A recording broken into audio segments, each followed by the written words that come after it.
Nous avons laissé quelque chose dans le lit du Jourdain, notre vieil homme crucifié est laissé là.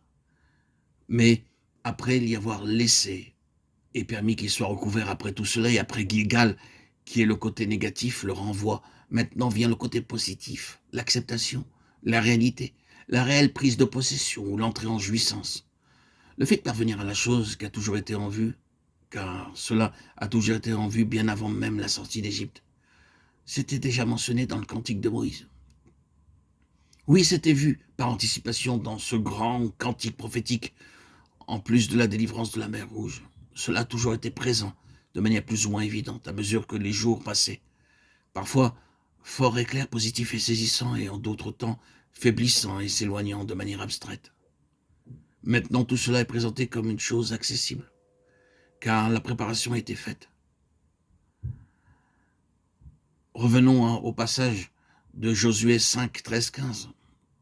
Josué se tenait devant Jéricho, il leva les yeux, regarda. Voici un homme se tenait debout devant lui, son épée nue dans la main. L'esprit guerrier de Josué s'était évidemment manifesté, et il lui lança un défi. Es-tu des nôtres ou de nos ennemis? Cela signifiait probablement que s'il avait obtenu une réponse positive, le pire était prévisible pour l'homme en question, car à ce stade, il voyait seulement un homme. Mais sa réponse révélait qu'il était plus qu'un homme. Josué avait donc capitulé, délaissant son attitude de défi, et se prosternait en adorant, confessant qu'il était le serviteur de celui qui était devant lui, et demandant ses instructions. Qui est cet homme? Selon ma conviction, cet homme, dans cette partie particulière de la Bible, représente le Saint-Esprit, dont parle le Nouveau Testament. Cela, je pense, pourrait être confirmé de manière évidente, mais sans vouloir argumenter à partir des Écritures. Voyons comment cela s'est manifesté, s'il s'agit en effet bien de cela. Il y a un bon nombre de changements qui ont eu lieu lorsque nous abordons ce récit. Jusqu'à ce point particulier, la marche, le gouvernement de ce peuple s'effectuait par la colonne de nuée et par le feu.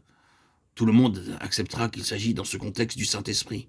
C'est du domaine objectif. C'est une évidence pour l'essence. Et c'est la caractéristique du désert. Quand vous parvenez dans le domaine céleste, tout procède de l'esprit. Mais à ce stade, il était visible, ce qui n'a plus jamais été le cas. Tout en étant toujours très présent, le chef des armées de l'Éternel ne serait plus perçu par l'essence. C'est un changement. Il y a eu beaucoup d'autres changements, désormais plus de manne, mais le bon vieux blé du pays, le pain de vie, la nourriture céleste. En d'autres termes, c'est ce qui appartient à un autre domaine. C'est Christ dans la résurrection, et non plus Christ dans l'humiliation. Le pain brisé, Christ dans la résurrection et la nourriture pour un peuple céleste. Le premier appartenait au désert, cela appartient maintenant au pays. Et ainsi de suite, car nous pourrions mentionner bien d'autres changements. Voyez qu'ici, dans ce domaine, tout est essentiellement céleste et prend un nouveau sens. Autrement dit, c'est essentiellement spirituel, non pas sensible, non pas temporel, mais essentiellement spirituel. Paul dit que le Saint-Esprit est un gage de notre héritage, Éphésiens 1,14. Le Saint-Esprit se manifestant ici à ce stade est la garantie que ce dessein de Dieu va être réalisé. La présence du Saint-Esprit dans l'onction garantit positivement la réalisation du dessein divin, non seulement en le rendant possible, mais en étant le terrain même de sa réalité. Comment pouvons-nous entrer en cela, aller au-delà d'une doctrine, d'une vérité, d'un précepte, pour parvenir à une réalité concrète? Dieu nous a donné l'Esprit comme un gage, une garantie, une sécurité. Le côté positif commence donc avec ce premier aspect. Le Saint-Esprit nous est présenté comme Seigneur. Vous remarquez que la version révisée américaine, comme l'anglaise, dit ici comme prince.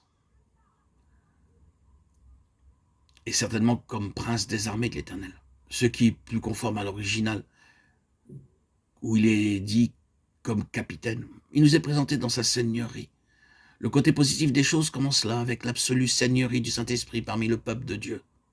Il est présenté et reconnu. Ce n'est pas une vérité objective, mais quelque chose qui implique une relation positive avec lui.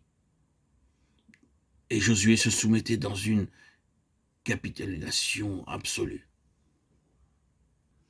Il se prosterna en adorant, confessant ainsi qu'il était le serviteur soumis et obéissant à celui qui était devant lui, et demandant ainsi ses instructions.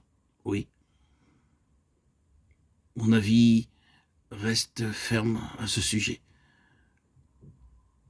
Ici, Josué se trouvait devant le Saint-Esprit, la seigneurie du Saint-Esprit.